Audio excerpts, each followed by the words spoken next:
सभी भक्तों को श्री शिवाय नमस्तुभ्यं हर हर महादेव।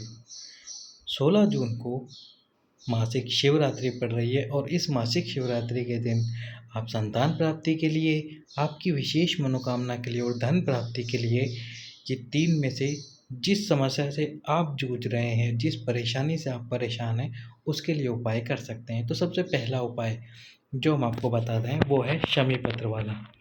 तो आपको क्या करना है, शमी पत्र लेने हैं। शमी पत्र कितने लेने हैं? 11 ले सकते हैं, 21 ले सकते हैं, 31 ले सकते हैं, 41 ले सकते हैं, 51 ले सकते हैं या फिर 108। जितने आपको मिल जाए आप उतने शमी पत्र ले सकते हैं। अब ये शमी पत्र लेके, जितने आपने शमी पत्र लिए हैं उन सभी शमी पत्र को लेके शिवरात्रि के दिन शिव मंदिर में जाकर आपका जो सीधा हाथ है, उस सीधे हाथ की हथेली पर रख लीजिए। सारे शमी पत्र एक साथ रख लीजिए जितने भी आपने लिए हैं। अब जो आपका दूसरा हाथ है उल्टा वाला, उस उल्टे हाथ का जो हथेली वाला हिस्सा है, जो पाम वाला हिस्सा है, उस हिस्से को इन शमी पत्रों पे रखिए। आपकी जो मनोकामना है उस मनोकामना को बोलिए, फिर वो धन से संबंधित हो, कर्ज मुक्ति के लिए हो, व्यापार वृद्धि के लिए हो, विवाह के लिए ही क्यों ना हो या फिर संतान प्राप्ति के लिए क्यों ना हो। उसके बाद में आपको गौरी शंकर के मंदिर में ये उपाय गौरी शंकर के मंदिर में करना है। गौरी शंकर वही मंदिर है जिसमें माता पार्वती भगवान शिव के साथ नीचे ही बैठी होती है।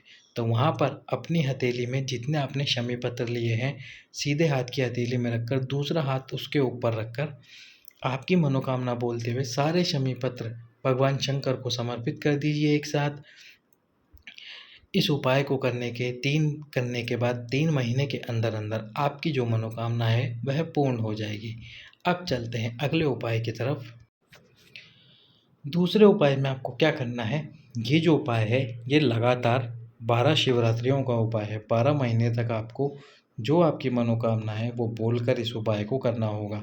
यदि आप 12 महीने की 12 शिवरात्रियों पर इस उपाय को करते हैं तो निश्चित रूप से महादेव जिस मनोकामना से आप ये उपाय कर रहे हैं उस मनोकामना को पूर्ण करेंगे। तो इसमें आपको क्या करना है, एक बेलपत्र लेना है।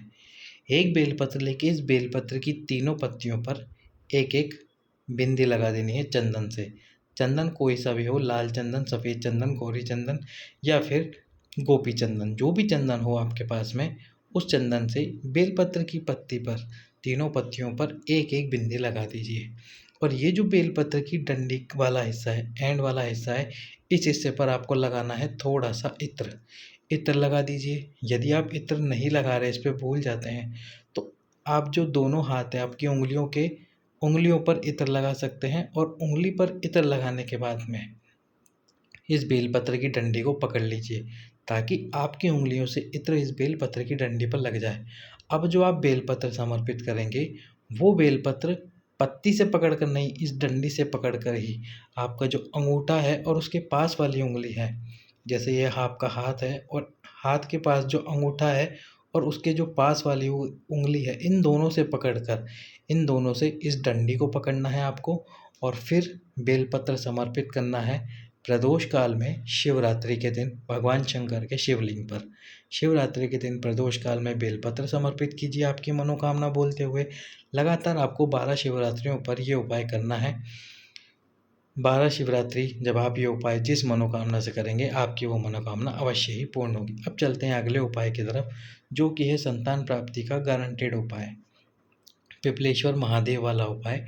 तो इस उपाय में आपको क्या करना है, शिवरात्रि वाले दिन या तो आप सुबह जा सकते हैं या शाम को जा सकते हैं, दोनों समय में से कभी भी जा सकते हैं। सुबह या शाम में जाकर सबसे पहले क्या करना है, पीपल के वृक्ष के नीचे, जो मंदिर के पास में या मंदिर के आसपास जो भी पीपल का वृक्ष हो, उस पीपल के वृक्ष के नीचे आपको बैठना है। पूजा की थाली आपको साथ में लेके जानी है। पूजा जैसे आप करते हैं शिव जी की वैसे ही लेके जानी है, कोई विशेष सामग्री नहीं लेके जानी।